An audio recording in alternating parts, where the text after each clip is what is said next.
Bom, segundo ano, a aula de hoje é de álgebra, quarto bimestre de 2020. Aqui o professor Valdivino.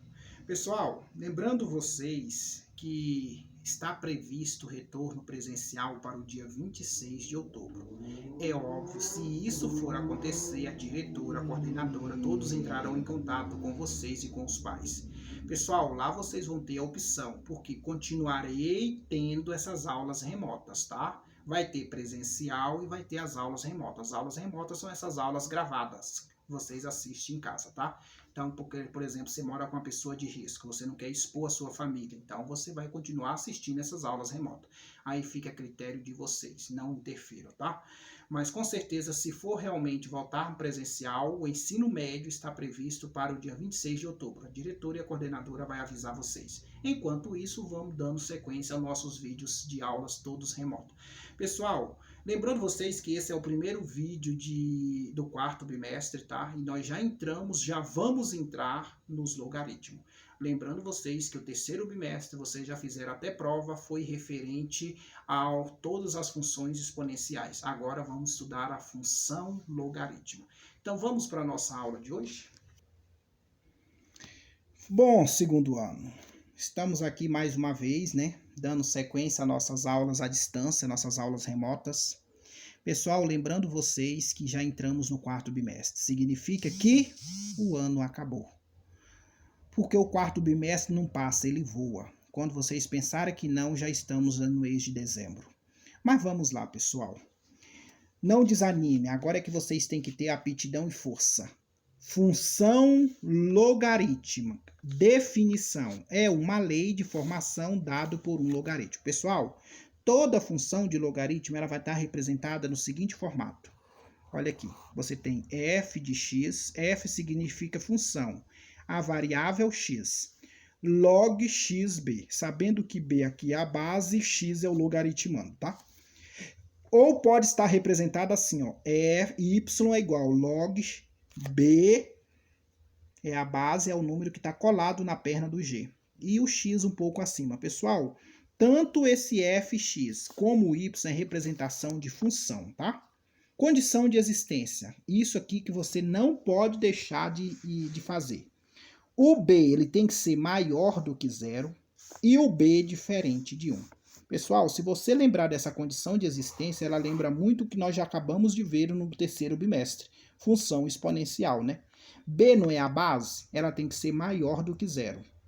E também diferente de 1. Essa é a condição de existência para que tenha o logaritmo. Agora, dentro dos logaritmos, nós temos o domínio. O domínio são os reais positivos, excluindo zero. Então, eu coloquei aqui, ó, reais, R de reais. Esse asterisco significa que o zero está fora, positivo. Então, o x são todos maior do que zero. São os números positivos. E a imagem? A imagem pode ser qualquer valor. Pode ser zero, pode ser positivo e pode ser negativo. É o resultado do logaritmo. É o valor do y. Pode ser positivo, negativo ou zero. Portanto, é o conjunto dos números reais, incluindo zero. Porque vocês sabem, né, pessoal? O conjunto dos números reais são todos os números positivos e todos os números negativos, incluindo zero. Dentro das funções logarítmicas, pessoal, nós vamos estudar agora o gráfico. Lembrando vocês que o gráfico da função logarítmica, ele é representado, você tem o eixo y e você tem o eixo x. Eixo x é o que está deitado, eixo y é o que está em pé. Onde eles se cruzam, aqui vai dar origem para o lado positivo, positivo, negativo, negativo. Pessoal, a intersecção com o eixo x é o ponto 1 e 0. Significa o quê? Olha aqui, ó. Eu vou traçar o meu gráfico. Ele vai ter a intersecção com o eixo... Intersecção porque ele corta o eixo x. Onde ele corta o eixo x, ele vai cortar no ponto 1. O y, ele jamais tocará o eixo y. Para isso, você tem a função, ó, y é igual log de base b e logaritmando x. Portanto, o meu b ele é maior do que 1. Se o b ele é maior do que 1, ele resume numa função crescente. Para isso, nós temos o gráfico. Olha só como é que é o formato do gráfico, pessoal. Esse sim é o formato do gráfico. Cuidado que está meio rabiscado, tá? Mas entenda vocês que esse é o formato do gráfico. Pessoal, jamais ele vai tocar o eixo X, o eixo Y. Se o eixo Y descer aqui, ó, o gráfico ele vai descer encostado, mas tocar no eixo Y jamais. Ele toca no X, mas no Y não. Olha o segundo exemplo aqui, pessoal. O segundo exemplo que nós temos para o y, eu já vou escrever aqui, ó, log de base b, quando o valor vai estar entre 0 e 1. Ela é uma função decrescente. Está entre 0 e 1. Aqui, lembra vocês, ele é maior do que 1. Aqui, nesse outro gráfico, ele está entre 0 e 1. Pessoal, olha bem a diferença deste para esse. Quando ele é maior do que 1, olha só, o eixo, o gráfico, ele vai descer aqui, ó, paralelo ao eixo Y e vai prosseguir. E quando ele está entre 0 e 1, significa que ele vai vir aqui, ó, ele vai vir paralelo ao eixo Y e depois ele vai prosseguir. Você percebeu que nenhum dos casos ele toca o eixo Y. Nem quando ele é maior do que 1, crescente, nem quando ele está entre 0 e 1, decrescente. A intersecção com o eixo X é o ponto 1. Foi o exemplo dado para vocês. Isso, pessoal, é de fundamental importância que vocês saibam quando que o seu gráfico ele é crescente e quando que ele é decrescente. Quando ele é crescente, basta você olhar o B, maior do que 1. Se ele é maior do que 1, o gráfico ele sempre vai estar nesse formato, não tem outro. Se ele está entre 0 e 1, ele vai estar sempre nesse formato. Beleza, pessoal? Gravou a diferença de um do outro, sempre encostando no eixo Y. Lembrando você que quando ele é maior do que 1, ele vai encostando no eixo Y para o lado negativo. Porque vocês sabem, né, pessoal? Aqui está o 0. Daqui para cima, ó, tudo é positivo. Daqui para baixo, ó, tudo é negativo. Então, quando o B é maior do que 1, ele vai encostando no lado do Y negativo e prossiga. E quando ele está entre 0 e 1, ele vem encostando no eixo Y do lado positivo e prossiga. Corta o eixo X e prossiga.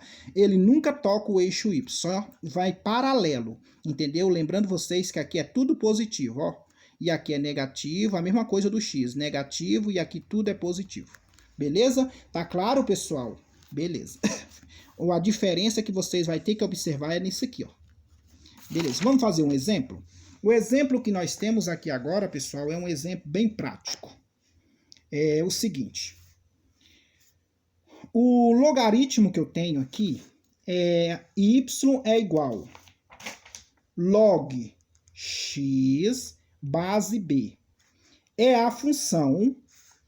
Aí o que eu fiz aqui, pessoal? Eu fiz a relação b elevado a y, que é igual a x. B elevado a y igual a x se tornou o que? Uma exponencial. Veja o que eu fiz aqui. Olha bem. Eu peguei a base b, passei pelo y e cheguei até o x. Por isso que ficou, ó, b não é a base, ele fica embaixo. Busca quem está depois da igualdade, é o y, vai ficar em cima dessa base, igual a x. Beleza? Tá claro? Olha o exemplo aqui, ó. Y é igual log, a base é 3 e o x está aqui em cima. Então, eu vou fazer a relação, vai pegar, ó, 3, passa pelo y e chega ao x. Olha como é que vai ficar, ó. Y é igual y elevado a 3, que é igual a x. Agora, pessoal, o que eu vou fazer aqui para vocês? Olha bem. Eu vou formular isso aqui melhor para vocês. Quem é a base não é o 3? Então, vai ficar 3 elevado a y, que é igual ao x. Igual aqui em cima. Tá vendo aqui? Então, vai ficar 3 elevado a y, que é igual a x. Que tá aqui, ó. O x, agora eu vou mudar de lugar. O x é igual a 3 elevado a y. Pessoal, o que eu quero que vocês memorizem aqui? Eu vou até mudar essa relação aqui para vocês não se confundirem, tá? Vou até mudar para vocês não se confundirem. Quando vocês fazem esse processo, nós vamos ver isso aqui muito nas equações logarítmicas, tá? Esse processo aqui é chamado, as más línguas falam, regra da bundinha, tá? Você pega a base, primeiro você tem que identificar quem é a base. A base, pessoal, é sempre aquele número que está colado na perna do G. Ele está colado na perna do G, então ele é a base. Você vai pegar esse número. Aí você olha para a sua expressão e veja quem está depois da igualdade. Aí você vai voltar. Quem está depois da igualdade é o y. Então isso vai vir em cima dele. Igual o que sobrou, x. Pronto. Essa é a sua expressão. Essa é a expressão que você vai usar para o cálculo. Aí eu reescrevi ela aqui, ó.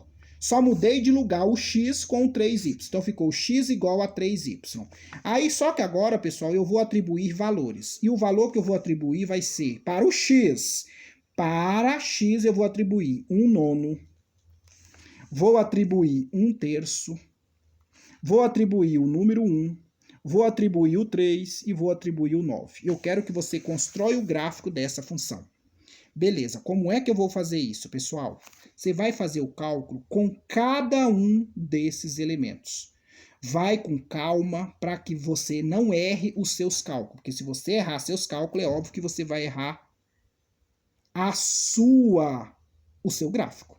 Beleza? Então vamos lá.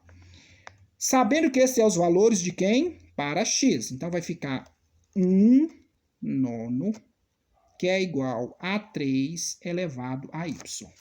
Tá claro, pessoal? Esse valor, 1/9, eu estou pegando o primeiro lá que ele me deu. Ele vai entrar no lugar do x. O que eu faço agora? Eu vou fatorar esse 9. Então vai ficar 9 fatorado é 3 ao quadrado, que é igual a 3 elevado a y. Agora eu inverto isso aqui, ó, e troco o sinal do expoente. O expoente está em cima do 3. Na hora que eu inverter, o número 1 vai para baixo e o 3 vai para cima. Lembra vocês que o número 1 no denominador não precisa aparecer. Então vai ficar 3 elevado a menos 2, que é igual a 3 elevado a y. Por que eu faço esse processo de inversão? Para que as bases fiquem iguais. Aí cai na exponencial. Mete vara, ficou o que? Y igual a menos 2. Tá claro, pessoal? Até aqui. Alguma dúvida? Pessoal, vou continuar daqui, mas no próximo vídeo para ele não ficar muito extenso.